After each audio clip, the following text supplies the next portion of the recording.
So what does she have to say about this big change? I mean, they all in the end, they have to explain it. Kayleigh McEnany with her comments before. Lindsey Graham was even more critical, I think, at one point, which seems crazy now, than Jenna Ellis was, and he's the biggest bootlicker in the entire country. But she said, I am glad to have learned that I was completely wrong about Trump back then. And I've said that over and over publicly as I saw him keeping his promises and then eventually getting to know him personally. I appreciate K-File showing clearly through past statements that I think for myself and that my mind was changed based on fact and personal knowledge, which is amazing. I don't think that's what it showed. And I think that's not what it showed. But it would be convenient if that was the case. It would be a better cover for grift. But she doubles down saying, President Trump is a sincere Christian, the best president in modern history. And thus the circle of grift is completed. You've gone from over the top criticisms to now he's the best thing ever. I'd kill my family if he wants me to. Would you like that, Trumpy? And 2 + 2 = 5. It's shameless. Again, I'm glad we do this service here to show bit by bit that these people are just opportunists and they don't have any real ideology. So that helps us, with that knowledge, helps us know how to defeat them ultimately. Exactly.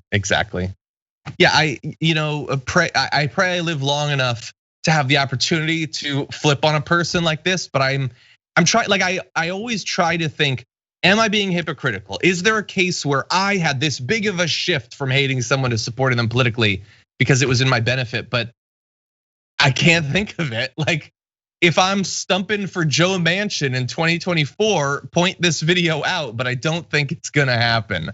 I would argue point really fast about like hypocrisy, because I think a reflection on like a lot of what even media has done in the tens is really kind of try to emphasize hypocrisy, especially during the Obama administration and the beginning of the Trump administration when it was so blatant. And it's very clear that part of the new era of politics is this sort of like a post-hypocrisy politics, partially influenced by social media, totally. Partially influenced by Mitch McConnell and his like sort of regime of going again, like moving forward within whatever boundaries or around whatever boundaries of the law exist. Like that is, again, these are the people we're fighting, people who will go to every length and measure to retain power and keep power and entrench their power. So even if they're gone, they're like, you have to clean up everything on the way out. So the hypocrisy argument is like, we're way beyond past that. It's more just about how we further expose these people for how they are and then offer something that's far better at this point. Yeah. At least as a strategy for in media as far as like what I try to do. But we do a great job here, John. So that's just preaching to the choir. We try.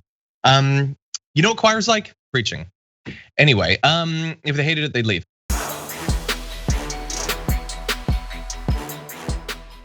For more political news breakdowns, interviews, stories of activism, and me trying my hardest to care about the occasional big celebrity news story, subscribe to our YouTube channel at youtube.com/thedamagereport. And you can ring the bell wherever it is so you don't miss anything.